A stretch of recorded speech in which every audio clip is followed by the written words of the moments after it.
Hoy voy a explicarles la regulación de la respuesta sexual humana. Vamos a explicar los factores humorales y los factores nerviosos que intervienen en dicha regulación. Vamos a hacer hincapié en los mecanismos de erección y de eyaculación de la fisiología, que los vamos a tomar como ejemplo de estos procesos de regulación. Para lo cual, bueno, vamos a empezar con un PowerPoint que les preparé y que es el siguiente. A ver, muy bien. Entonces, presten atención. Vamos a hablar de la respuesta sexual humana, de su regulación, gentileza del Instituto Tejedo. Bien, entonces, lo primero que tenemos que aclarar es que, al igual que cualquier proceso fisiológico, como ya lo habíamos analizado en la primera clase de la respuesta sexual humana, esta se encuentra regulada por factores humorales y por factores nerviosos, sustancias químicas, hormonas, neurotransmisores, y además por el sistema nervioso somático y el sistema nervioso autónomo en sus ramas simpática y parasimpática. Esto es como cualquier proceso fisiológico, ¿tá? Entonces, con respecto a la regulación humoral, una investigadora denominada Helen Fisher, una antropóloga y bióloga estadounidense, nacida en 1945, que es una investigadora del comportamiento humano de la Universidad de Rutgers, investigando con resonancia magnética funcional las imágenes cerebrales, ¿no es cierto?, y en relación a la exposición a distintas sustancias químicas, midiendo dichas sustancias del sangre, escribió una obra que es ¿Por qué amamos? La naturaleza y química del amor romántico, en la cual ella concluye que emociones tales como el apego, el amor y el comportamiento sexual humano dependen de la activación específica de ciertas áreas cerebrales, que ella lo evidenció por estas técnicas de diagnóstico por imágenes, activadas por diversas hormonas y neurotransmisores. Entonces, ¿cuáles son estas hormonas y o neurotransmisores que intervienen? Tenemos la testosterona, los estrógenos, la progesterona, la dopamina, la serotonina, la oxitocina, la prolactina, la adrenalina, los opioides. O sea, un montón de sustancias que también intervienen en la regulación de la función cardiovascular, de la función respiratoria y, bueno, y de la función reproductiva en general. Entonces, la primera de la que vamos a hablar es la testosterona, a la que se ha llamado la hormona del deseo sexual. En los varones se sabe que estimula la libido. De hecho, en aquellos varones en el climaterio masculino, la disminución de la testosterona puede disminuir el deseo sexual.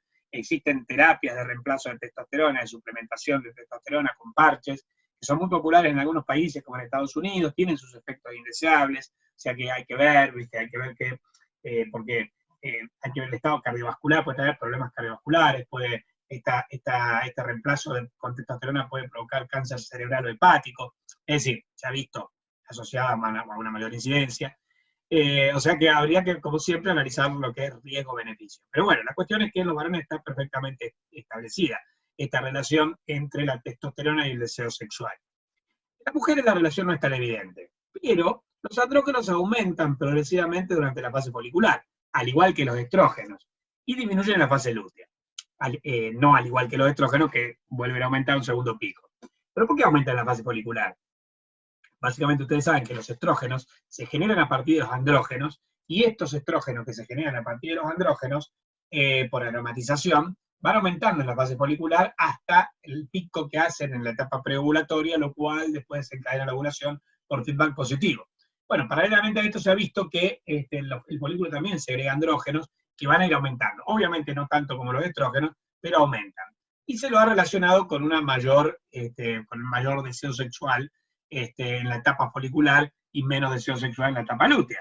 Pero en la mujer esta relación no es tan clara como es la misma relación establecida para los varones.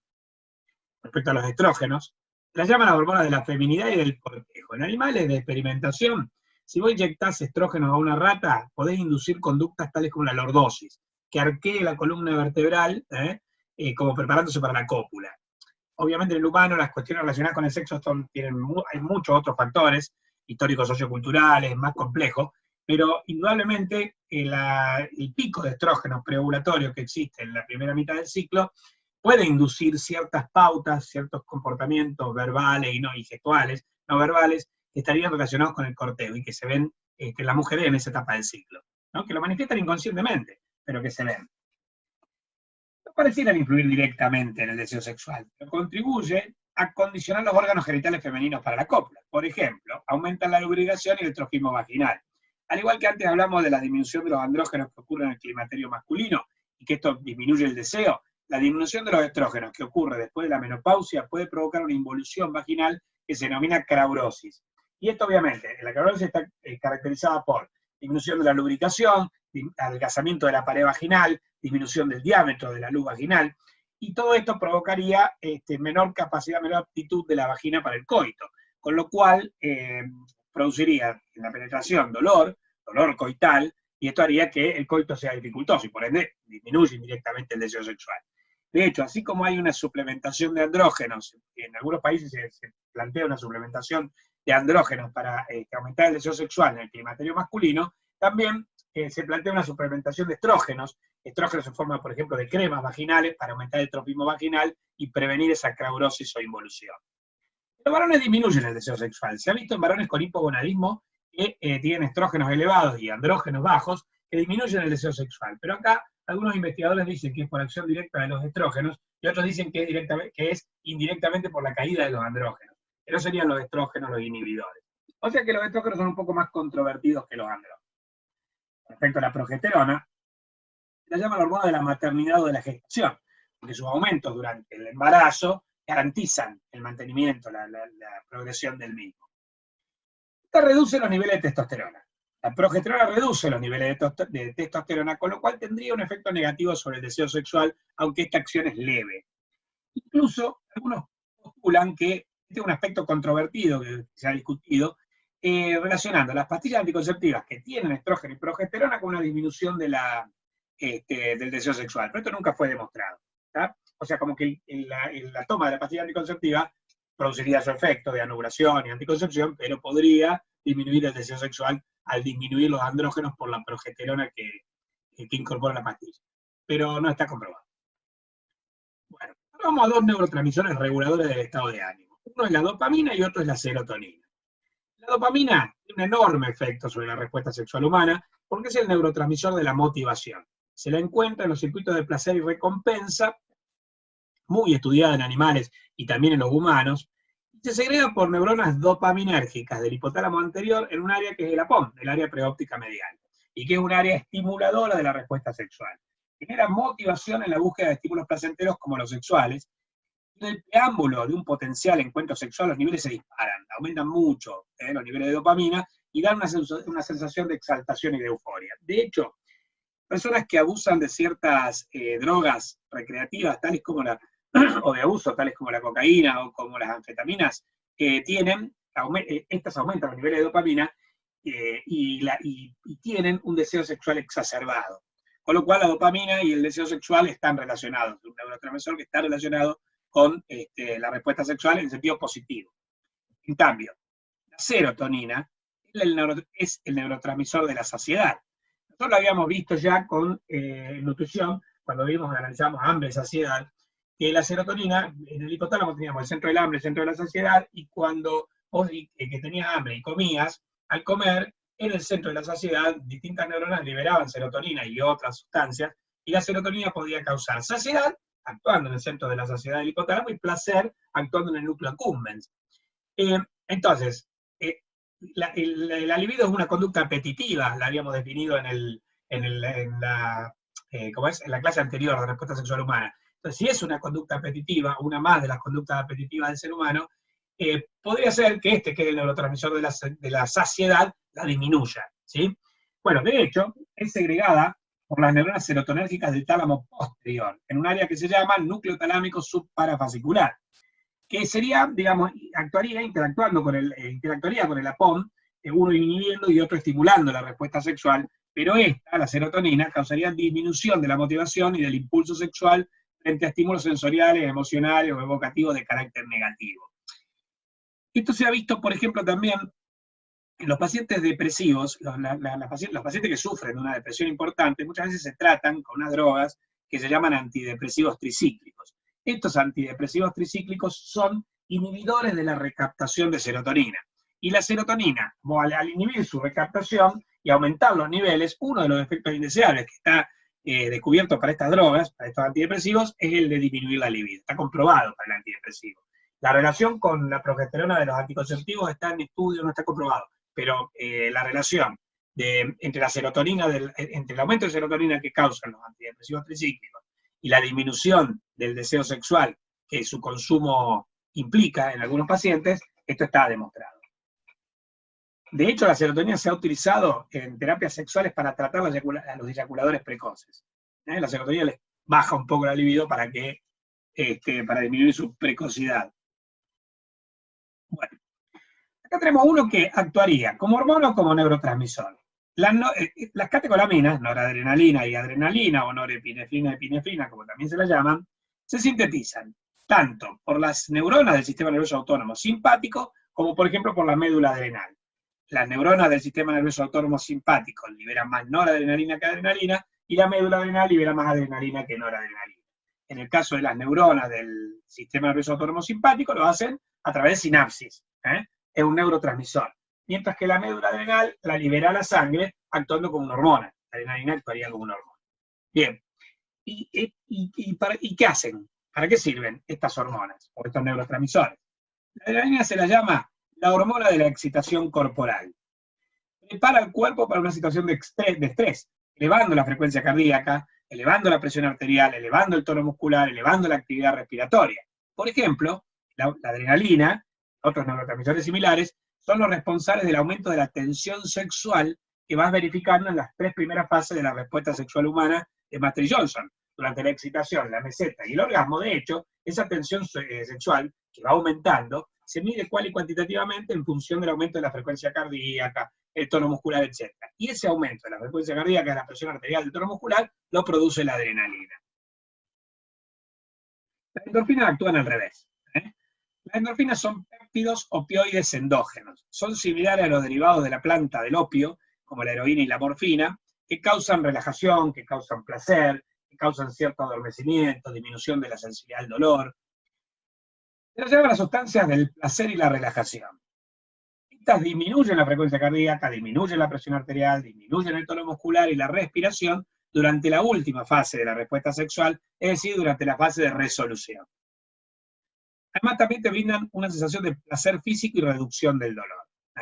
Cuando termina la relación sexual, y aumenta mucho más si hubo orgasmo, con lo cual la disminución de todos esos parámetros, la frecuencia cardíaca, la presión arterial, será más pronunciada si hubo orgasmo y menos pronunciada si no hubo orgasmo. Yo le mostré unas láminas en la mujer con respuesta anorgámica y con respuesta orgásmica, en la fase de resolución, en la anorgásmica, tardaba más en alcanzar los valores basales.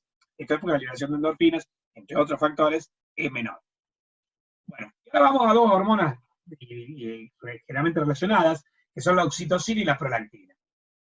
Relacionadas con, por ejemplo, la lactancia o con el parto. Pero en este caso lo vamos a relacionar con la respuesta sexual. La oxitocina se la llama la hormona del apego y del amor. Fortalece el apego entre la madre y la cría, ¿sí? Cuando se produce tras el parto, la lactancia. Además fortalece el apego entre los amigos, entre las parejas, entre la familia, e incluso está demostrado, creo que yo alguna vez se los conté, que fortalece el apego entre los dueños y las mascotas, y sus mascotas. Fue demostrado, pero en los perros, no en otras mascotas que yo haya leído. Pero han visto que los perros, cuando fijan su mirada en el dueño, del propio perro, viste que el perro te mira a los ojos. O sea, vos lo mirás y el perro levanta la mirada y te mira, fija su mirada en tu propia mirada. Bueno, cuando eso ocurre, cuando el perro fija su mirada en su dueño, aumentan los niveles de oxitocina, tanto en el perro como en el dueño. Muestran un apego entre el animal y su dueño. Si ese mismo perro a otro que no es su dueño lo mira, no le aumenta la oxitocina. O sea que es un símbolo bioquímico del vínculo o apego que tienen con su dueño en la domesticación, ¿no? Bueno, después, ¿qué más? Con respecto a la respuesta sexual, esta se libera en gran cantidad durante el orgasmo y genera una sensación de bienestar y de apego entre los amantes. Acabaste de tener una relación sexual con alguien y te quedás abrazado con esa persona, tenés un vínculo estrecho después de haber pasado un momento placentero y de alta intimidad. Pero eso, más allá de lo subjetivo y de factores psicológicos, también lo produce un neurotransmisor o una hormona, en este caso es la oxitocina. La prolactina al revés. La prolactina es la hormona de la refractariedad, en cuanto a la respuesta sexual. Aumenta después del orgasmo, igual que la oxitocina, pero esta causa saciedad sexual. Inhibe el deseo sexual, causando el periodo refractario de la mayoría de los hombres y de algunas mujeres. Incluso se ha visto que disminuiría el deseo sexual durante la lactancia o en hombres tras la paternidad, aunque los efectos en este caso no son tan significativos. Pero bueno, está muy relacionada con el periodo refractario de los varones y de algunas mujeres. Aumenta mucho más durante el coito que durante la masturbación. O sea que el periodo refractario en una relación sexual plena con un coito sería mayor que la masturbación. Algunos detractores de la masturbación dicen entonces como que es antinatural, por eso determinadas hormonas son señales durante el coito de placer físico, etcétera, lo cual otros autores descartan. No significa eso. Simplemente que está demostrado que aumenta más en el coito que en la masturbación, pero es simplemente un dato. Bueno, hasta acá serían los factores humorales. Vamos ahora a analizar los factores nerviosos. La regulación nerviosa, en la regulación nerviosa, la respuesta sexual humana, participan los tres sistemas. El sistema nervioso somático de la vida de relación, el sistema nervioso autónomo de la vida vegetativa, simpático y parasimpático. En el caso del somático, este conduce estímulos táctiles primarios desde los órganos genitales hasta el sistema nervioso central y también conduce en forma refleja estímulos a los músculos estriados esqueléticos del diafragma pelviano. Respecto al autónomo, a diferencia de otros sistemas donde las ramas simpática y parasimpática son antagónicas, acá actúan en forma sinérgica. Hay sistemas, nosotros lo vimos en nutrición, por ejemplo, el parasimpático en las glándulas salivales aumenta el flujo y el simpático lo reduce. A nivel del peristaltismo gastrointestinal, el parasimpático aumenta el peristaltismo y el simpático lo reduce. ¿tá? Cuando veamos el trabajo de tiempo libre, la fisiología cardiovascular, vamos a ver que a nivel del corazón, el simpático aumenta la frecuencia cardíaca, el parasimpático la reduce. Bien, pero en los órganos genitales no es tan así. Está claro que, por ejemplo, en cuanto a la erección, una descarga masiva del simpático en una situación de estrés puede disminuir los impulsos y causar impotencia. Está bien, actúa antagónico al parasimpático, pero en una relación sexual normal, el parasimpático produce gran parte de, digamos, está relacionado fundamentalmente con la erección, pero el simpático es fundamental para la eyaculación, con lo cual, para la función reproductiva van a estar las dos cosas, los dos fenómenos, la erección y la eyaculación. En este caso, para la función reproductiva completa, el simpático y el parasimpático serían complementarios.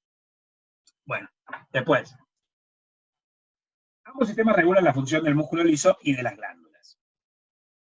A nivel fisiológico, si vos reducís la respuesta sexual humana a lo fisiológico, lo estrictamente fisiológico, vas a ver que se reduce a tres tipos de fenómenos: musculares, vasculares y glandulares. Los fenómenos musculares pueden ser de contracción y de relajación, los vasculares son la vasodilatación y la vasoconstricción, y las glandulares son la secreción. Pero aún los vasculares y los glandulares se relacionan con el músculo, que los vasos tienen en la pared, o las glándulas tienen el estroma, que es filomioide, por ejemplo el de la próstata. Entonces uno podría reducir la respuesta fisiológica a una cuestión muscular, al músculo liso o estriado esquelético de la vía urinaria o del diafragma pelviano. Vamos, ahí dice, sin embargo, aún los fenómenos vasculares y glandulares se relacionan con el tejido muscular de la pared vascular o del estroma glandular. Por ejemplo, estos fenómenos musculares explican la vasodilatación durante la excitación. Esta vasodilatación, ¿qué explica?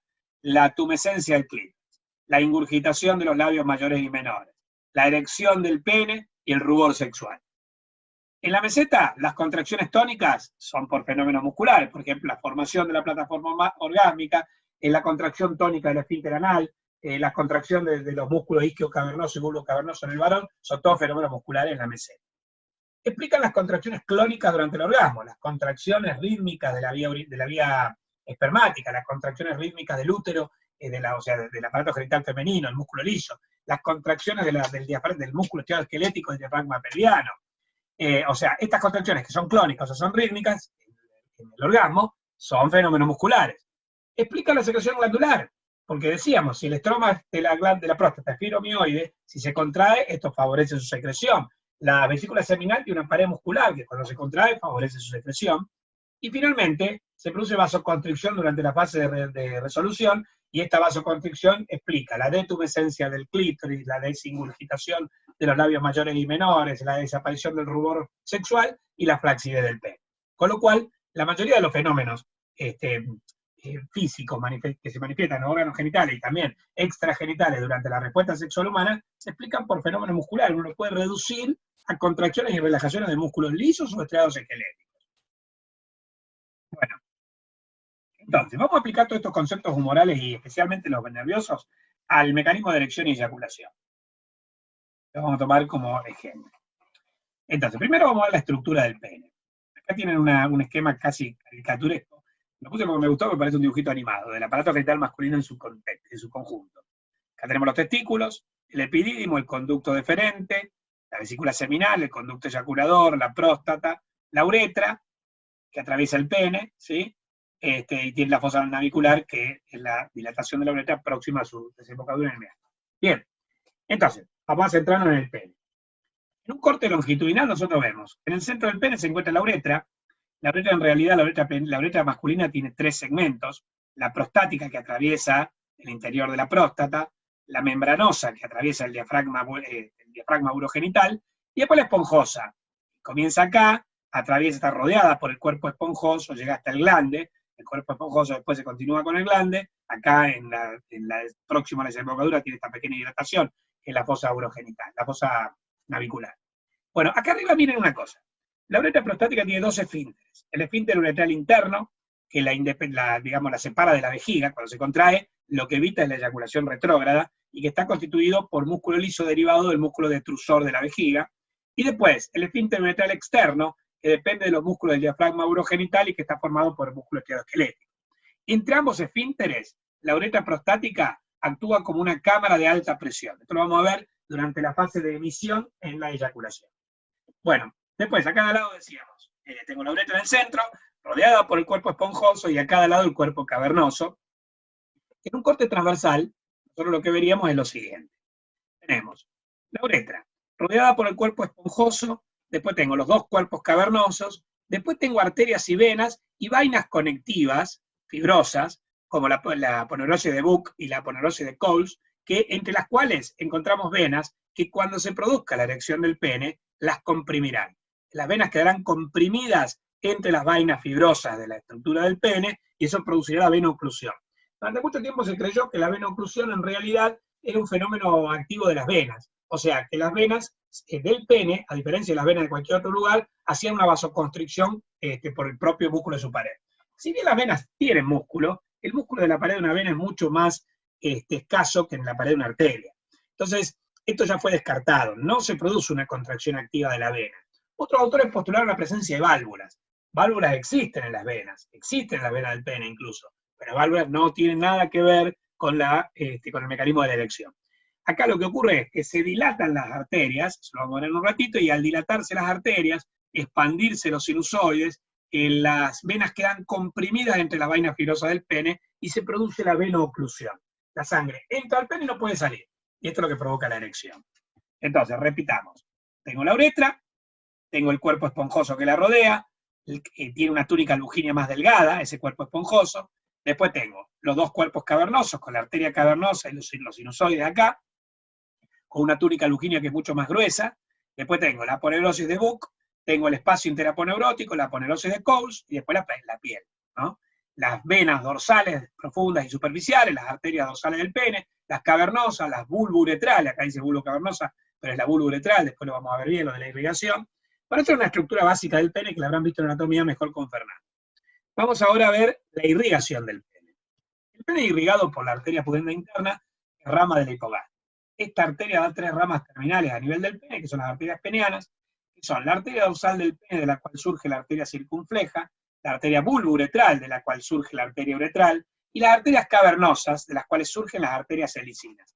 Estas últimas arterias, las cavernosas, y sobre todo las helicinas, son las cavernosas que drenan, que alimentan, que irrigan a las helicinas, son las que tienen que ver con el mecanismo de erección, porque las helicinas desembocan en arteriolas terminales que alimentan y irrigan a los sinusoides cavernosos. Estos sinusoides cavernosos después, a través de venas perforantes, van al sistema venoso, a través de las venas emisarias, las arciformes y las venas dorsales del pene, y la sangre sale del pene, ¿no? Entonces, ahí tienen un resumen de la irrigación del pene. Aquí tienen un esquema. Yo tengo la arteria pudenda interna y sus 3 ramas. Acá tiene la bulbouretral, que va por el cuerpo esponjoso, y en la parte más distal forma la arteria uretral. Esto irriga el cuerpo esponjoso y la uretra, y un poquito el glande también, ¿no? Por su parte, la arteria dorsal del pene, como su nombre indica, va por la parte dorsal, debajo de la piel, irriga todos los tegumentos del pene, llega hasta el glande, origina las arterias circunflejas que van penetrando, y antes de penetrar, digamos, en el pene, se ramifica formando la arteria cavernosa, que ingresa al pene y va a formar las arterias helicinas. Fíjense que hay muchas ramas anastomóticas entre las arterias del pene, y tiene una característica la irrigación del pene. Hasta donde llega, ese sector es irrigado completamente, porque viste que va irrigando como por sectores. Esto es importante en las cirugías de pene, por ejemplo, de las amputaciones parciales. Si un individuo tiene cáncer de pene, por ejemplo en el glande, uno puede amputar parte del pene sin que el pene pierda completamente su función. Por ejemplo, el cáncer de pene es bastante raro, pero se ha visto mucho más frente a las infecciones con el HPV. El HPV no solo puede provocar cáncer de cuello uterino en las mujeres, sino que también puede provocar cáncer de pene en los varones. Por eso la vacuna se recomienda a los dos, tanto a los dos sexos. Cuestión, supongamos que un varón tiene cáncer de pene, yo le tengo que amputar el pene. Si yo al pene se lo amputo hasta acá, por ejemplo, esta parte queda bien irrigada hasta el final. Porque fíjate que la arteria las arterias van dando ramas que irrigan cada sector. Entonces, el sector que queda tras la amputación parcial conserva actividad funcional. Bueno, hacemos un corte transversal. Lo que me interesa en este corte transversal es mostrarle lo de las arterias helicinas. Yo tengo acá la arteria cavernosa, y estas son las helicinas, ¿ven? Que tienen forma como helicoidal, un trayecto sinuoso. De las arterias helicinas drena la sangre hacia los sinusoides del pene, los vasos sinusoides, cuyas paredes trabeculares tienen músculo liso también.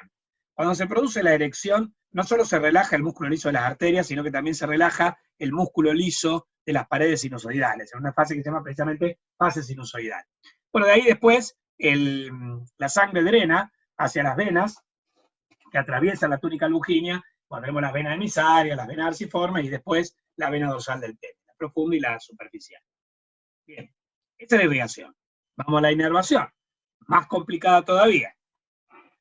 Tenemos tres tipos de inervación, dijimos: somática, parasimpática y simpática. La somática parte del núcleo de Onuf. El núcleo de Onuf es un conjunto de neuronas que se encuentra en las astas anteriores y posteriores de la médula sacra, en los segmentos S2, S3 y S4, donde también se encuentran las neuronas parasimpáticas, ahora lo vamos a ver. El nervio que parte del núcleo de Onuf que llega al núcleo de Onuf, porque es mixto, aferente y deferente, es el nervio pudendo interno. Cerca del pene se divide en dos ramas, que son el nervio dorsal del pene y el nervio perineal. El dorsal del pene trae la inervación aferente de la región de la piel, del pene, del frenillo, del glande, el nervio sensitivo aferente, mientras que el perineal da inervación eferente al esfínter uretral, al músculo isquiocavernoso, al músculo bulocavernoso y también al cuerpo esponjoso. Bueno, entonces, esa es la somática. Con respecto a la autónoma simpática, esta inervación autónoma tiene su núcleo en la médula lumbar, ¿sí? Es un núcleo que se llama núcleo lumbar espinotalámico, o LST, que está desde T10 a T11, T12, según los distintos individuos, pero hasta L3. Eso es bastante frecuente, o sea, no es variable, es invariable. Lo que es variable es hasta dónde se extienden cefálicamente las neuronas, hasta qué metámera. Bueno, lo más extenso es que vaya del T10 al L3, y lo menos extenso es que vaya de T12 al L3. Este núcleo lumbar espinotalámico tiene el cuerpo de las neuronas preganglionares del simpático. Ustedes saben que el sistema nervioso autónomo dispone de una neurona central, que se llama preganglionar, que está en el sistema nervioso central, y una neurona periférica, que se llama ganglionar, algunos llaman postganglionar, que se encuentra en ganglios del sistema nervioso periférico.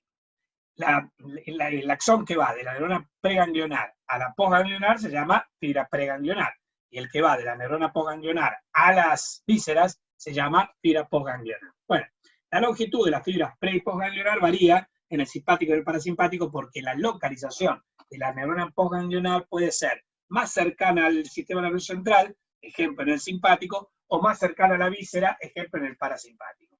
Entonces, el sistema nervioso autónomo tiene esta estructura: neurona preganglionar, fibra preganglionar, neurona ganglionar, fibra postganglionar. El cuerpo de la neurona preganglionar está acá, en este núcleo espinotalámico, en T2 a L3. Las fibras preganglionares salen por ramas anteriores de los nervios espinales y van a ir hasta los ganglios simpáticos laterovertebrales, que están cercanos al sistema nervioso central, están al lado de la médula. Por eso estas fibras son cortas. De estos ganglios salen, en estos ganglios se encuentran las neuronas, el cuerpo de la neurona ganglionar o postganglionar, y de ahí surgen las fibras postganglionares que van a ir, por ejemplo, por los nervios esplámico-lumbares hacia el plexo hipogástrico inferior, o van directo van hacia el plexo hipogástrico superior. Del plexo hipogástrico superior se incorporan a nervios hipogástricos, y terminan sí o sí pasando por el plexo hipogástrico inferior, que es el plexo pélvico. Desde aquí, del plexo hipogástrico inferior o plexo pélvico, se forma el nervio cavernoso, que también es mixto, pero mixto simpático-parasimpático. Así como el pudendo era mixto, pero somático, aferente y eferente, este es eferente, pero trae las fibras eferentes poganglionares simpáticas como parasimpáticas, que ahora vamos a ver, y bueno, y esto se distribuye por el pene, donde ya después verán qué función cumple. La parasimpática es más fácil. La neurona preganglionar se encuentra donde se encuentra el núcleo de Onuf, en la médula sacra, en los segmentos sacros S2, S3 y S4. La fibra preganglionar es más larga, ¿sí? Se incorpora a los nervios esplácnicos pélvicos o nervios erectores de Eckhart, pasa por el va al plexo hipogástrico inferior o pélvico, donde encuentra la neurona ganglionar, de donde surgen fibras postganglionares que se incorporan a los nervios cavernosos junto a las simpáticas para llegar o arribar al pene. Entonces, miren, en un esquema de la inervación de la pelvis, no solo de los órganos genitales, tendríamos, esta es la médula sacra. Aquí se encuentran en S2, S3 y S4 tanto las fibras del parasimpático como las del somático. La del somático, en ese núcleo que llamábamos el núcleo de Onuf, tiene, a ver, vamos al pene. Bueno, acá no está específicamente el pene, sino que está la prueba del plexo prostático, la vejiga, bueno. Pero imaginémonos que acá está el pene y que están los músculos, acá el isquio cavernoso, y etc. Entonces, el nervio dorsal del pene trae la información sensitiva del pene, se incorpora al pudendo, el pudendo llega al sistema nervioso central, las fibras sensitivas entran por la raíz dorsal del nervio, corresponden a una neurona cuyo cuerpo se encuentra en el ganglio de la raíz dorsal, penetra por la raíz dorsal, hace sinapsis, por ejemplo, para un reflejo que es el reflejo bulo-cavernoso y isquio-cavernoso, hacen sinapsis con las neuronas motoras que se encuentran en el asta anterior, y de aquí las fibras motoras parten por la raíz anterior, se incorporan también al nervio pudendo, pero después, en lugar de ir por el nervio dorsal, van por los nervios perineales, hacia los músculos esteroesqueléticos. Es el somático. ¿Qué hace el parasimpático?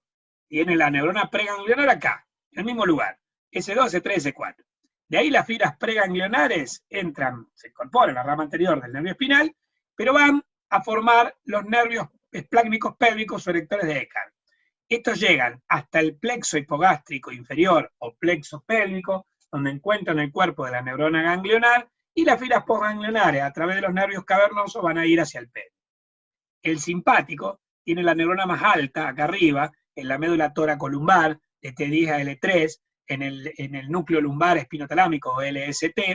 Las fibras parten, las fibras preganglionares por la raíz ventral del nervio espinal llegan hasta el ganglio, ¿sí? El ganglio, en lugar del parasimpático, que tiene ganglio lejano, el ganglio simpático está próximo al sistema nervioso central. Por eso la fibra preganglionar es corta y la postganglionar es larga. Cuando llega al ganglio puede hacer dos cosas, o bien salir del ganglio, bajar siguiendo las grandes arterias del abdomen y de la pelvis, llegar, pasar por el plexo hipogástrico superior, formar los nervios hipogástricos, llegar al plexo hipogástrico inferior y meterse en el cavernoso, en los nervios cavernosos, o bien pueden descender por la propia cadena simpática laterovertebral, emerger a nivel sacro de esta cadena, pasar por el plexo hipogástrico inferior sin haber pasado por el superior, incorporarse a los nervios erectores y llegar al pene. ¿Entienden? Es complicadita la inervación simpática y parasimpática, pero bueno, es esencial para la función peneal. Con respecto a los neurotransmisores implicados, escuchen esto porque nos vamos a meter en la parte fisiológica y química. El somático trabaja con acetilcolina, exclusivamente, o sea, en los motores, ¿no? Porque la acetilcolina es el neurotransmisor de la placa motora, de los músculos esteroesqueléticos. Entonces, el somático trabaja con acetilcolina. La acetilcolina se une a receptores que llaman colinérgicos de acetilcolina, y estos receptores colinérgicos pueden ser muscarínicos, receptores M, o nicotínicos, receptores N. Los muscarínicos no son del somático, son del autónomo, se dividen en muscarínicos 1, 2, 3, 4, 5, y son metabotrópicos. Cuando la acetilcolina se une a un receptor muscarínico, se activa, qué sé yo, la adenosiclasa, la fosfolipasa, o sea, se activan vías para generar AMP cíclico y P3 de segundo mensajero. En cambio, los receptores nicotínicos son de tipo ionotrópicos. Son receptores, cuando la acetilcolina se une a estos receptores, se abren canales iónicos. Y al abrirse canales iónicos, esto produce la despolarización de la placa motora, y al despolarizarse la placa motora se produce su contracción. Por ejemplo, los músculos del diafragma pelviano. Bien. El autónomo simpático trabaja con catecolamina. Principalmente noradrenalina. La adrenalina la liberaba a la sangre, principalmente la médula. Los nervios simpáticos liberan fundamentalmente noradrenalina. Estos son unos receptores adrenérgicos de tipo alfa o beta. Acá los que predominan son los alfa de tipo 1 y 2. Estos son metabotrópicos, estimulan, por ejemplo, la de tipo 1 estimulan a la fosfolipasa C, generan IP3, o sea, el inositol trifosfato que abre canales de calcio. Después lo vamos a ver. Finalmente, el autónomo parasimpático es más complejo porque trabaja con varios neurotransmisores. Trabaja con acetilcolina, pero uniéndose a receptores muscarínicos y no nicotínicos. Trabaja con el péptido intestinal vasoactivo. Trabaja con el óxido nítrico. Cada uno de ellos uniéndose a receptores específicos. Bueno, acá tiene un esquema de cómo actúan esos neurotransmisores. Imagínense que este es un vaso peniano. Este es el endotelio vascular y acá está una célula muscular lisa del endotelio vascular, del vaso sanguíneo del pene, o del clítoris, o de la vagina, por ejemplo. El mecanismo es similar. Entonces, los nervios erectores son simpáticos y liberan. Por ejemplo, pueden liberar óxido nítrico neural, o pueden liberar el péptido intestinal vasoactivo, o pueden liberar acetilcolina. La acetilcolina liberada se une a receptores de acetilcolina que son colinérgicos M, muscarínicos, col-MR, o sea, receptores colinérgicos muscarínicos, en el endotelio.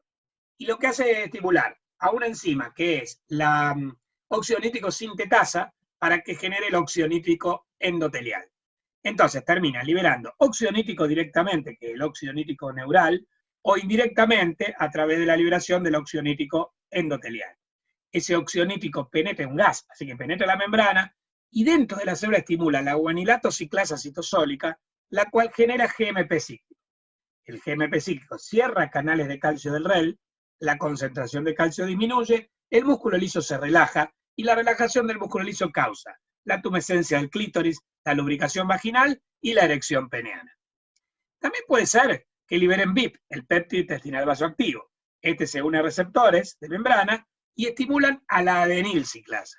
La adenilciclasa genera AMP cíclico, el cual, al igual que el GMP cíclico, en el músculo liso cierra canales de calcio del REL, disminuye los niveles de calcio y causa relajación. Esa relajación del músculo liso causará la tumescencia del clítoris, la lubricación vaginal y la erección del pene. Otra sustancia implicada son las prostaglandinas, la prostaglandina E. Esta puede ser liberada por el endotelio y actuar en forma parácrina uniéndose a receptores de la célula, o bien segregadas por la propia célula muscular lisa, actuando sobre receptores de la propia célula muscular lisa en forma autócrina. Luego, una vez que se unió a los receptores, esta prostaglandina E estimula la adenilciclasa, que estimula el AMP cíclico, que cierra canales de calcio, que causa dilatación, que causa la erección.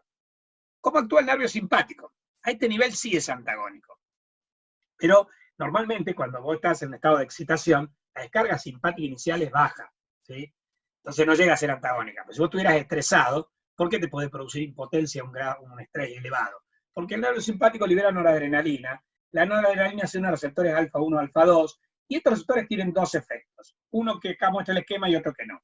Uno de los efectos es actuar sobre la fosfodiesterasa 4 y sobre la fosfodiesterasa 5, degradando el AMP cíclico, transformándolo en AMP lineal, o degradando el GMP cíclico y transformándolo en GMP lineal.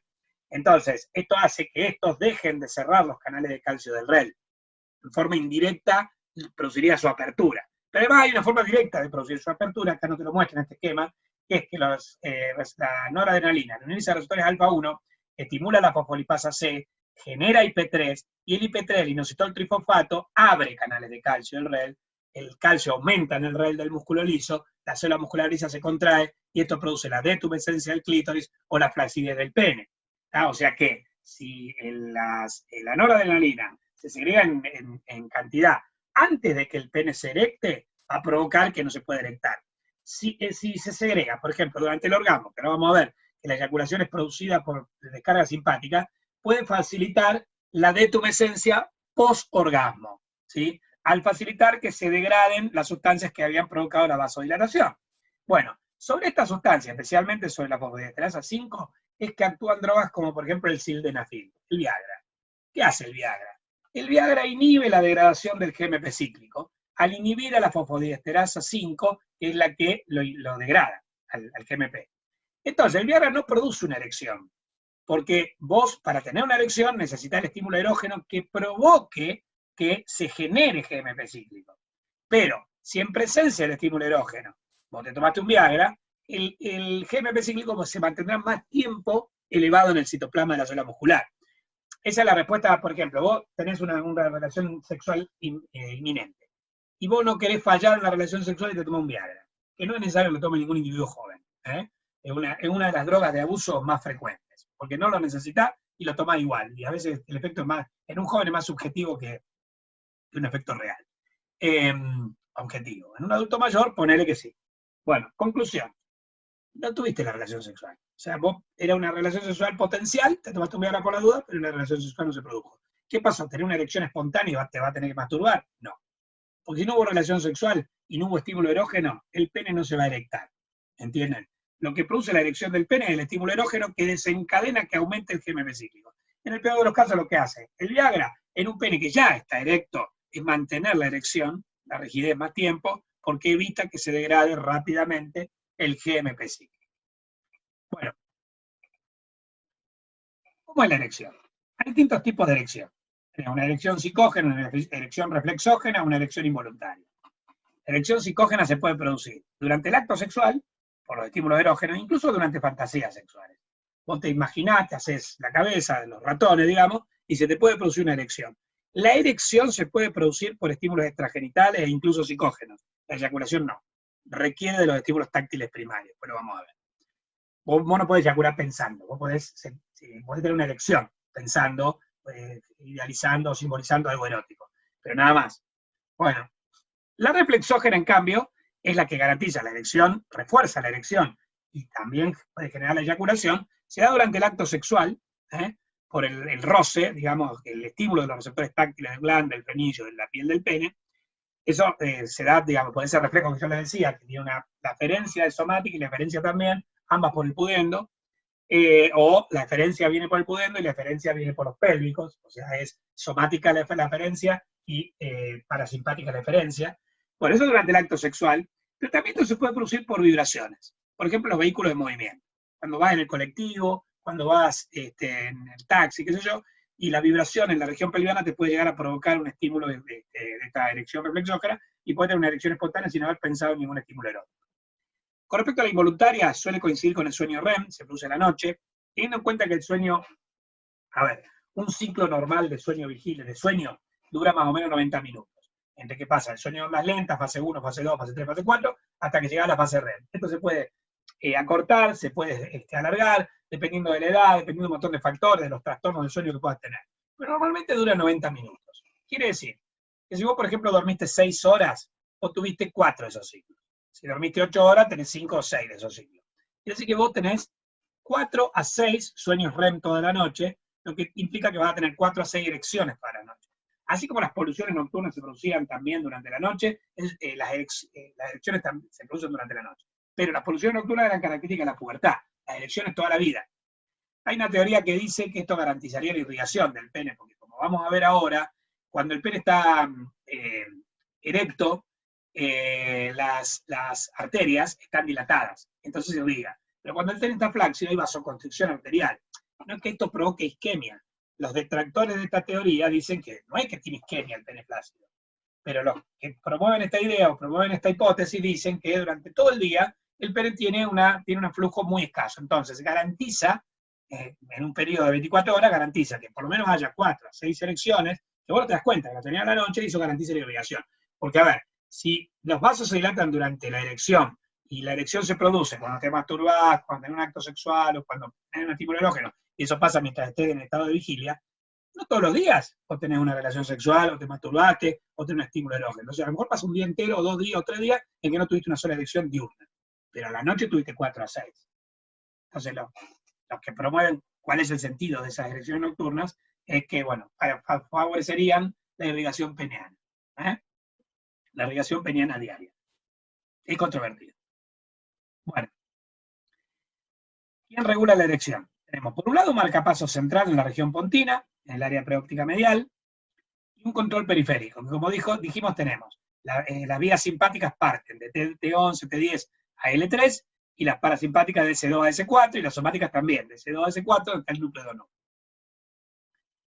Los nervios periféricos, los somáticos, son los pudendos, Los parasimpáticos son los erectores de écaro pélvico o esplácnicos pélvicos, que después van con los cavernosos, y los simpáticos son los hipogástricos, que después incorporan su fibra a los cavernosos. Los neurotransmisores implicados, somáticos, tenemos la acetilcolina, que se une a receptores nicotínicos de tipo M, y estimula la contracción del músculo esquelético. El parasimpático, acetilcolina bipoxionítico, que estimula la guanilato ciclasa, que genera GMP cíclico, que inhibe los canales de calcio y produce relajación o inhibición del músculo liso. Y el simpático, que a través de receptores de la noradrenalina, receptores alfa-adrenérgicos, estimula la fosfolipasa C, estimula el IP3, estimula la apertura de canales de calcio y estimula la contracción del músculo liso. Este es un resumen de lo que vimos antes. Bueno, el mecanismo de elección pasa por 3 fases: tumescencia, rigidez y detumescencia, 3 periodos. Si nos referimos al pene, si vos te referís al pene, tenés una fase de tumescencia, una fase de rigidez y una fase de tumescencia. Si nos referimos a los vasos del pene, que son los que explican estos 3 periodos, tengo 5 fases. Entonces, el periodo de tumescencia comienza con la fase arterial, en la cual se produce la relajación de las arterias de lisinas por todos los mecanismos anteriores que involucrados, el GMP cíclico, etc. Y una fase sinusoidal, acá dice sinusoidal, pero es sinusoidal, donde se relaja el músculo liso sinusoidal. Bien, el pene acá aumenta de longitud, aumenta de grosor, pero todavía no está rígido, ¿sí? Todavía no puede penetrar, digamos. Entonces, en la segunda fase, que es el periodo de rigidez, tenemos una fase sistólica donde se produce la venoclusión. Al comprimirse las venas, la presión dentro de los vasos, la presión dentro del pene en la sangre, aumenta a 120, 150 milímetros de mercurio. Eso causa la venoclusión, o sea, comprime las venas contra las vainas fibrosas, y esto provoca la rigidez. Ahí el pene está en un estado funcional para la penetración. En una fase suprasistólica, además, se contraen los músculos esqueléticos, como el isquio cavernoso y el bulbo cavernoso, eso refuerza la rigidez del pene. Y finalmente, en el periodo de detumescencia, tengo la fase de resolución, donde se contrae el músculo liso vascular, entonces la arteria que estaba dilatada se vuelve a contraer, esto hace que se expandan las venas, la sangre salga del pene, y entonces el pene vuelve a su estado de flacidez, se relaja también el músculo esquelético de los músculos pelvianos. Bien. Entonces, de forma muy esquemática, en un pene flácido, vos lo que vas a tener es lo siguiente: las arterias constreñidas, dice acá, en vasoconstricción, y las venas dilatadas. Es más la sangre que sale que la que entra. El pene se mantiene blando y flácido. En estado de erección, yo voy a tener al revés. Las arterias se relajan, la sangre inunda los plexos cavernosos, se relajan los plexos cavernosos y se distienden, y las venas son comprimidas entre las vainas fibrosas, produciéndose la venoclusión. Acá entra más sangre que la que se va, ¿tá? Y esto mantiene la erección del pene y su rigidez. Vamos al mecanismo de eyaculación. Tiene 2 fases: preemisión y eyaculación propiamente dicha. Las fracciones del eyaculado tengo una preeyaculatoria, que es el líquido lubricante de las glándulas uretales de Copre y Elitré, una fracción previa que es prostática, que tiene pH ácido y que representa el 10-30% de la secreción total del semen, una porción principal que es epidimo testicular, se la llama principal no por abundancia, sino porque es la que trae los espermatozoides. La finalidad del semen biológica es la reproducción, si no tuviera espermatozoides no sirve para nada. Pero representa cuantitativamente la menor proporción, solo un 10 a un 15%. Entonces no está en curso. Ahí está. Un 10-15%. Y después tengo la porción terminal, que es de las vesículas seminales, que tiene pH alcalino, neutraliza el ácido de la próstata, y eso es esencial para la sobrevida y la motilidad y la función de los espermatozoides, y esta representa la mayor proporción, 40-80%. Bueno. El mecanismo de eyaculación es el siguiente: primero tengo una fase de emisión y después una de eyaculación propiamente dicha. En la fase de emisión se contrae el músculo liso de las vías espermáticas, el de la próstata, el de las vesículas seminales y el del conducto deferente. Se contrae tanto el esfínter uretral interno como el externo de la uretra prostática, y se forma esa cámara de alta presión. En esa cámara de alta presión están los 2 esfínteres contraídos, y entre los 2 esfínteres se forma la cámara, se mezclan los fluidos seminales. Y después, en la fase de eyaculación, se contraen los músculos esqueléticos perineales, se mantiene contraído el músculo liso del esfínter interno, pero se relaja el estriado esquelético del esfínter externo. Entonces, como el líquido estaba en alta presión, sale hacia el exterior, porque uno de los esfínteres está contraído. Eso para evitar la eyaculación retrógrada, que el semen vaya hacia la vejiga, o que vayan componentes urinarios y se mezclen con el semen, y que como la orina es ácida, podrían afectar la fertilidad de los espermatozoides. No se mezclan habitualmente, a pesar de que en el varón la uretra recibe tanto del aparato genital masculino como del sistema urinario, nunca se mezclan orina y semen. ¿tá? Eso lo garantiza la contracción sostenida del esfínter uretral interno. Bueno, entonces, se relaja el músculo esteroesquelético del esfínter uretral externo, y entonces el semen se expulsa a una velocidad de 50 km por hora durante 10 a 15 contracciones con un intervalo de 0,6 segundos cada uno. El número de contracciones, la fuerza de las contracciones, el volumen de semen, la velocidad a la que se expulsa el semen, la cantidad y calidad del semen disminuyen con la edad. Bueno, acá tiene un esquema. En la fase de emisión, decíamos, se contrae tanto. Esta es la uretra prostática. Acá a esta altura estaría el esfínter interno y acá a esta altura estaría el externo. Se contraen los dos. Entonces, la vesícula seminal vierte hacia acá, la próstata vierte hacia acá y el conducto deferente vierte hacia ahí, el fluido epidídimo testicular. Todo se mezcla acá y aumenta la presión. En la fase de eyaculación, este esfínter se mantiene contraído para evitar que el semen vaya hacia la vejiga, pero este esfínter se relaja y entonces a gran velocidad sale expulsado por el meato uretral. Bueno, vamos a un resumen de la regulación. Esto es interesante, mira, vos tenés influencias superiores. Esta parte del neocórtex, donde tengo, digamos, el fenómeno cognitivo de la percepción, los estímulos pueden ser visuales, auditivos, olfatorios o táctiles. Por ejemplo, estímulos visuales. Vos ves a tu pareja. Estamos hablando de varón, estamos hablando de erección y eyaculación, pero es válido para los dos. Supongamos el varón que ve a su pareja, a la mujer. Y la mujer está sexy, está vestida de una manera provocativa, que esos estímulos visuales, que por supuesto que están promovidos por los medios masivos de comunicación y la cultura, de un estereotipo de físico que tiene que tener la mujer, una forma de vestirse que tiene que tener la mujer, eso es todo cultural, no tiene nada que ver con lo biológico, porque los primates andaban en bola, o sea que, y no creo que haya tenido problema ningún Homo erectus con que la mujer con la que se iba a acostar tuviese más o menos grasa o lo que fuera. Yo creo que eso es una construcción cultural, pero más allá de eso, bueno, dada la construcción cultural de la que no podemos disociarnos porque existe, bueno, determinados estímulos visuales serán eróticos, serán erógenos o no. Lo mismo con lo auditivo. Hay personas a las que les gustan que el lenguaje soez, el lenguaje vulgar y chabacano, que te digan cosas chanchas al oído. Y otras personas que les desagrada. O sea, el mismo, digamos, lenguaje puede generar un estímulo o una inhibición, ¿sí? Dependiendo de un montón de factores propios de la persona, por impronta cultural, etc. Estímulos olfatorios. Acá, esto también, hay aspectos biológicos y aspectos culturales. En cuanto a lo biológico, recuerden que yo decía que ya Robert Kolodny en el anterior le había hablado, que Robert Kolodny, un colaborador habitual de Master y Johnson en su última etapa, y Joan Bauman, habían estudiado la cuestión esta de las feromonas de la vagina de las mujeres, que habían visto ácidos grasos de cadena corta, que serían similares a los de otras especies. Lo que es concreto que en otras especies, cuando la hembra entra en celo, libera unas sustancias en las secreciones de las glándulas sudoríparas pubianas, axilares, en la vagina, etc., que estimula un órgano que se encuentra acá, que se llama órgano vómero nasal, en la nariz del macho, entonces eso dispara la testosterona, dispara la dopamina en el macho, y entonces provoca toda una conducta de búsqueda, digamos, y de cópula, etc., ¿no? Eso biológicamente está perfectamente demostrado. En los humanos, dada la cultura, hay un montón de cosas que no sabemos respecto de esto.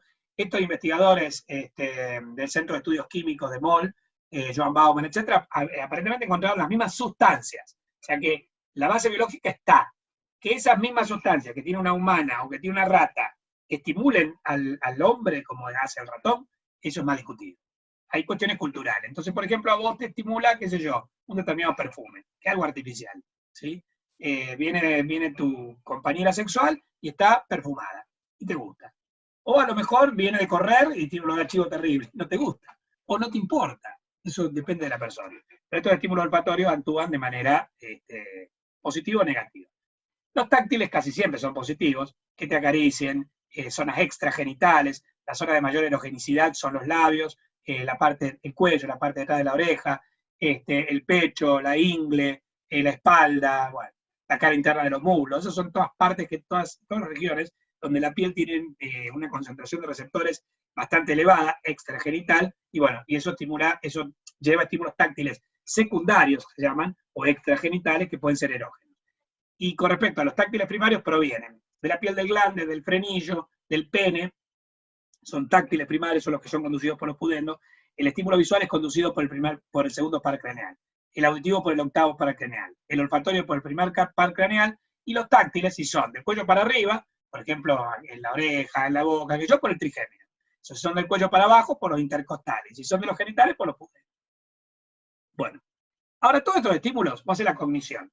Me gusta lo que veo, me gusta lo que escucho, me gusta lo que huelo, y me gusta que me estén acariciando. Me gustan sus caricias. Ahí perfecto. Pero ojo, también influyen estímulos evocativos y estímulos emocionales. ¿Qué es un estímulo evocativo? Lo que tiene que ver con la memoria. El hipocampo y otras áreas relacionadas con la memoria tienen almacenadas experiencias anteriores. Entonces, si tu experiencia anterior con esa misma persona o con otra persona fue placentera, agradable, a lo mejor eso potencia hasta en la experiencia actual. Pero si tu experiencia anterior fue desagradable, con esa persona o con otra, a lo mejor eso, el recuerdo de esa experiencia desagradable, puede disminuir las expectativas respecto de la experiencia actual y disminuir el grado de excitación. Lo mismo pasa con estímulos emocionales. No es lo mismo que vos tengas enojo, el enojo, la ira, son estímulos emocionales controlados por el sistema límbico, por ejemplo, por la amígdala. Por ejemplo, tuviste una discusión con tu pareja y ahora empieza todo un preámbulo para tener sexo y a lo mejor no tenés ganas porque estás con bronca con tu pareja. También puede ser que tengas miedo.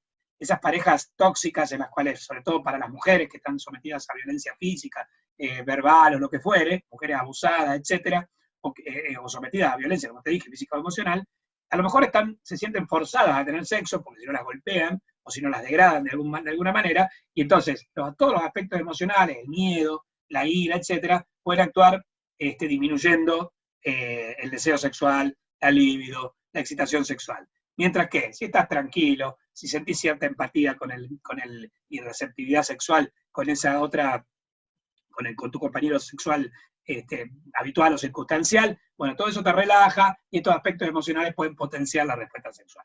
Estas son las influencias superiores. Como ven, la respuesta sexual humana es un proceso fisiológico más, como yo le decía, pero es muy complejo de analizar, porque hay muchas influencias que tienen que ver. Los centros integradores. A nivel cerebral tenemos la POM y el NTSP, o sea, el área preóptica medial que está en el hipotálamo anterior y el núcleo talámico subparafascicular que está en el tálamo posterior. Las neuronas de la POM son dopaminérgicas y estimulan la respuesta sexual. Las neuronas del tálamo posterior son serotonérgicas y disminuyen la respuesta sexual. De un balance entre estos dos núcleos, entre estos dos grupos de neuronas, se potenciará la respuesta sexual, aumentará o disminuirá. Bueno, respecto a las aferencias, dijimos, son las táctiles primarias, provienen del pene, del glande, del frenillo y son vehiculizadas por el pudendo. Las táctiles secundarias son extragenitales, vienen por los nervios intercostales y son vehiculizadas por los nervios intercostales del cuello para abajo o por el quinto par del cuello para arriba. Y las sensoriales son olfatorias, visuales, auditivas, vehiculizadas por el primero, por el segundo, por el octavo par. Las eferencias somáticas parten del núcleo de Nuff en S2, S3, S4, van por el pudendo y llegan a los músculos estriadoesqueléticos pelvianos. Las parasimpáticas parten de los segmentos sacros S2, S3, S4, van por los erectores o pélvicos, estimulan la erección. Y las simpáticas van por el núcleo lumbar espinotalámico, que está en la metámera esteóncea de L3, van por los hipogástricos, luego por los cavernosos y estimulan la eyaculación. ¿Estamos? Bueno. Fuentes bibliográficas, lo que les acabo de explicar, lo pueden buscar acá. Fisiología de la erección, control neural de la erección peneana, actualización en la fisiología de la eyaculación, ¿sí? Entre otros textos, ¿no? Yo se lo digo bastante completo y bastante actualizado. Bien, les voy a explicar ahora, espero que hayan entendido esto, es bastante complejito, pero me parece que está bien integrado. Vamos al pizarrón y les voy a explicar algunos aspectos, a mí se me dio larga la clase, pero les voy a explicar algunos aspectos de lo que acabo de decirles. Por ejemplo, a ver, veamos. Primero, vamos a hacer un esquema simplificado.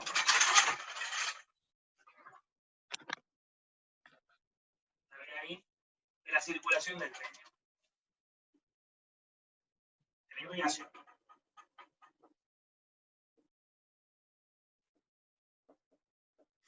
Vos tenías, decíamos, las arterias pudendas internas,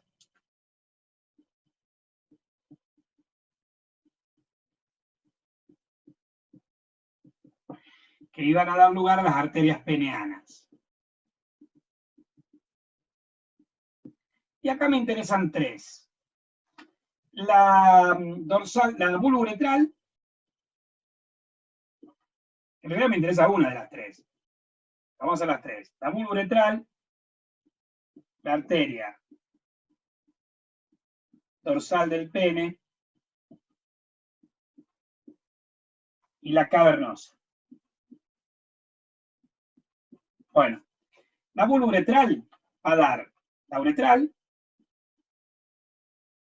la dorsal va a dar la circunfleja y la cavernosa va a dar las arterias helicinas.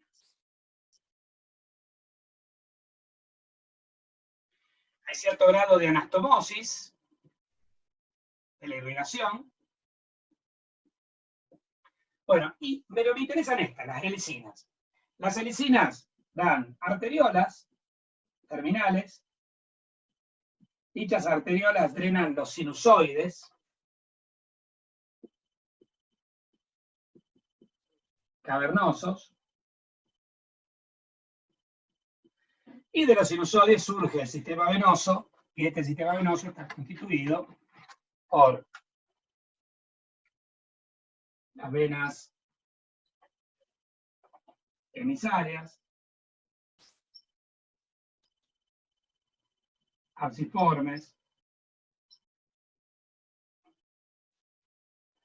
y las venas dorsales, profundas, superficiales. Y ahí la sangre se va. Entonces, como hay un mecanismo como si fuera de contracorriente, una corriente que va hacia el pene, una corriente que se va desde el pene y las dos van juntas, cuando estas arterias se dilatan, comprimen a las venas. La sangre entra y no puede salir. Y entonces eso provoca la erección. Al revés, cuando estas arterias se contraen, la vena se relaja, sangre sale, entra menos, y entonces el pene se produce la flacidez. ¿Vamos? Ese es un resumen de lo que acabamos de ver de circulación. Voy a sacar una foto y se la voy a subir a la página. Veamos.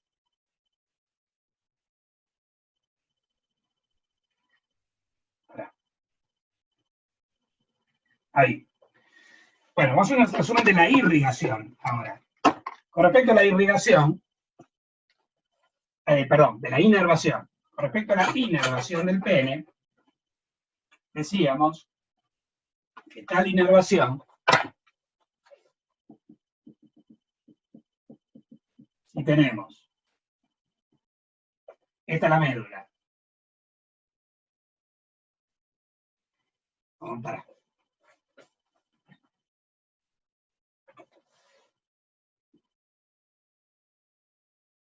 Esa es la médula. Y acá está el pene. Y acá están los músculos estriados esqueléticos, como el isquio cavernoso, el bulbo cavernoso. Vamos a hacer el somático en azul. El parasimpático en rojo. Y el simpático en verde. Entonces, veamos. Con respecto al somático, vos tenés el nervio dorsal del pene,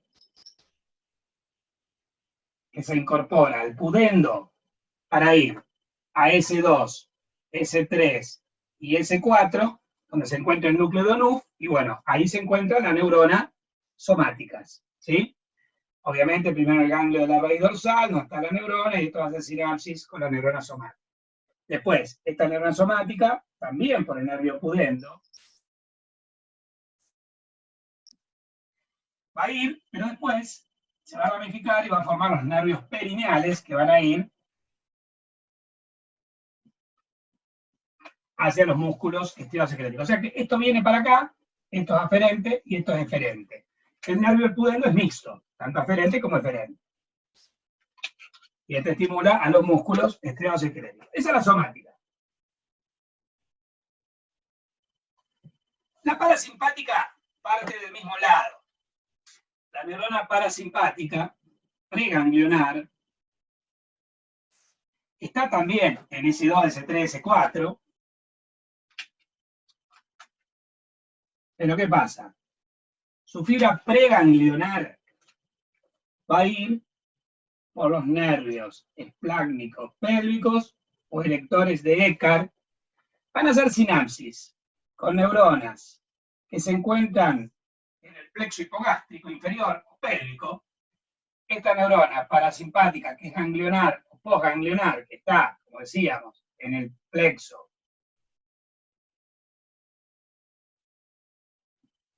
hipogástrico inferior o plexo pélvico, de ahí las ramas posganglionares a través del nervio cavernoso van a ir al pene, donde van a estimular la erección.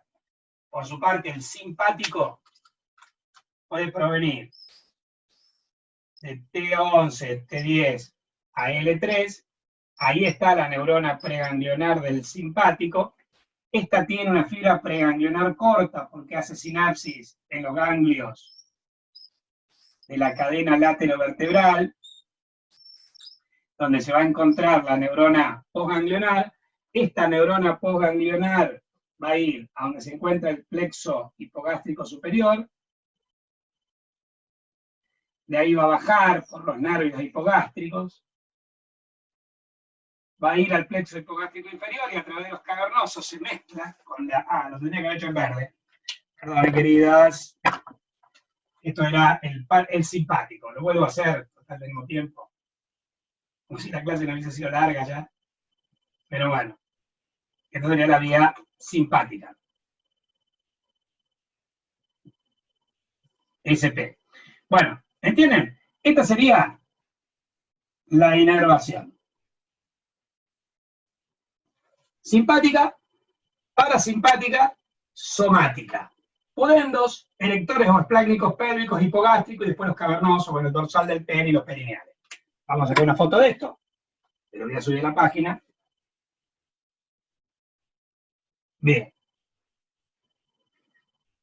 Y ahora vamos a lo último, que es, en forma integrada, les voy a hablar de la respuesta, de 10 pasos de la respuesta.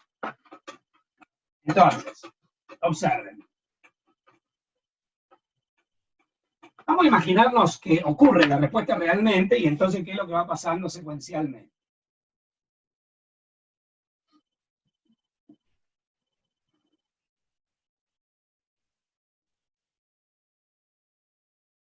A ver.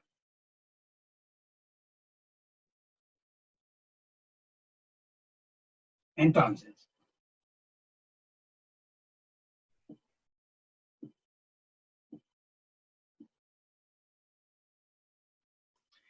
todo comienza cuando vos te imaginás, haces una construcción psicológica en el neocórtex que vas a tener el encuentro sexual, que vas haciendo la película. De repente, ves, olés, escuchás a tu compañera sexual y estos estímulos sensoriales, erógenos a sensoriales, llegan al sistema nervioso por el primer par, por el segundo par, por el octavo par. Bien. Estás un poco nervioso. Te empezás a abrazar y empezás a besarte con tu compañera, y los besos tienen un efecto. Disminuyen el cortisol y causan cierta relajación. Entonces, te empezás a relajar y se empiezan a acariciar. Entonces, los estímulos erógenos, táctiles, secundarios o extragenitales pueden venir por el trigémino, si son de cuello para arriba, por los nervios intercostales, etc. La cosa va aumentando de temperatura, la pareja se desnuda y se empiezan a acariciar los órganos genitales. Entonces, provenientes de los órganos genitales, 1C, pene, por ejemplo, en el varón, van a venir estímulos táctiles primarios, y estos estímulos táctiles primarios vienen por el sistema nervioso somático, por los pudendos, hacia el núcleo de Onuf, como decíamos, S2, S3, S4. Bien. Entonces, todo esto son estímulos erógenos. ¿Lo que hace con esos estímulos erógenos? La cognición. En el área visual del lóbulo occipital. En el área auditiva del lóbulo temporal. En el área somatoestésica del parietal, vos estás percibiendo estímulos placenteros. ¿sí? Y haces la cognición de que eso es placentero. ¿Qué le incorporás? Incorporás aspectos emocionales. Vos no tenés miedo en esta relación, estás tranquilo, no estás enojado, tenés cierta empatía con la pareja con la que vas a tener la relación sexual, entonces los aspectos emocionales son positivos. Y además, previamente ya tuviste encuentros sexuales con esta misma pareja, y entonces en el hipocampo, esto sería la cara interna del lóbulo temporal, el sistema límbico, y esto sería el gancho del hipocampo, donde se encuentra la procesada parte de la memoria, el recuerdo de la relación sexual anterior opera positivamente. Entonces, yo tengo en el tálamo posterior las células serotonérgicas inhibidoras de la respuesta. Y en el hipotálamo anterior, en el APON, las células dopaminérgicas estimuladoras.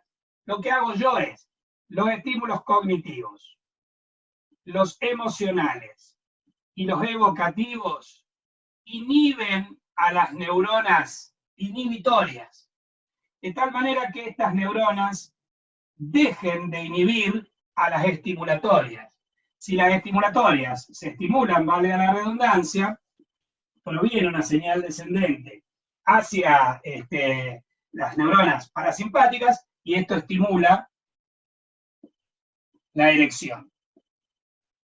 Estas neuronas parasimpáticas, 7, estimularán la erección, 8, erección,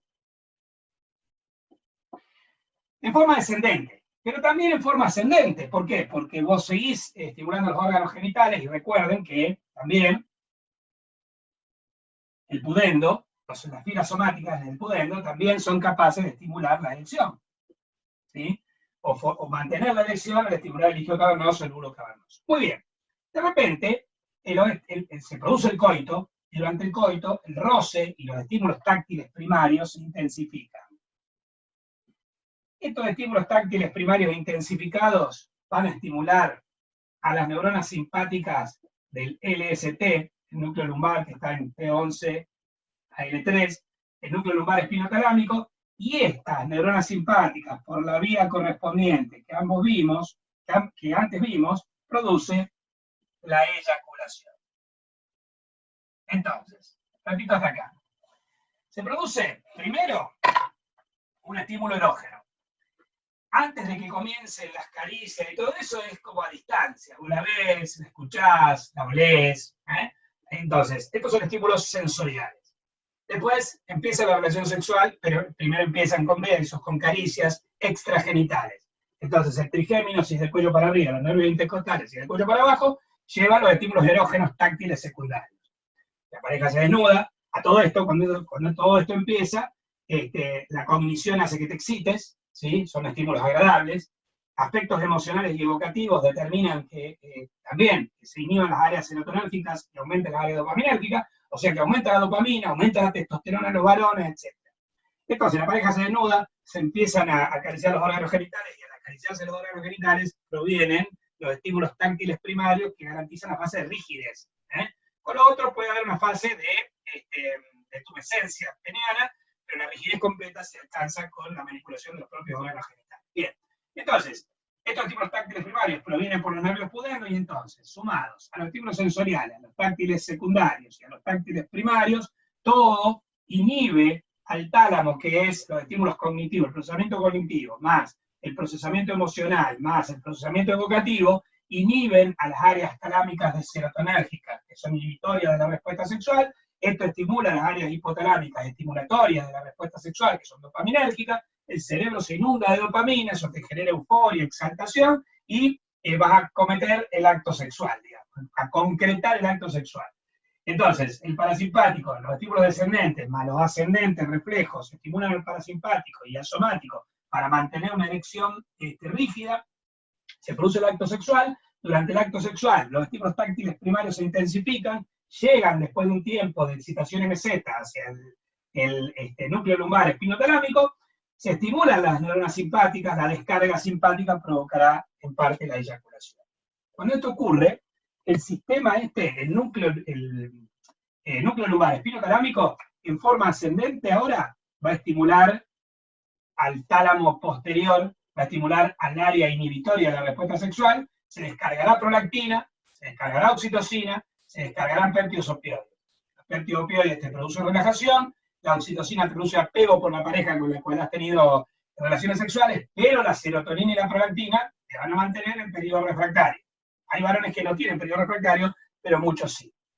Entonces todo esto, toda esta respuesta sexual, explicada así a través de estos 10 pasos, termina y fue perfectamente regulada por factores humorales y por factores nerviosos, con influencias históricos socioculturales, etcétera, etcétera. ¿Estamos? Bueno, queridos, un tema complejo. Les confieso que lo grabé 3 veces, porque hoy a la mañana cuando lo empecé a grabar, me quedé sin batería, en una clase larga me quedé sin batería en la computadora, tuve que volver a grabar. La segunda vez que lo grabo, había puesto en lugar del PowerPoint, estaba viendo la pantalla de Zoom. Grabé todo el programa, todo el coso hasta el final, y cuando me fijo, no estaba el PowerPoint. Esta es la tercera vez, así que espero que haya salido bien, espero que les haya gustado, espero que lo hayan entendido. ¿Ah? Y espero que se sigan cuidando, porque seguimos en cuarentena.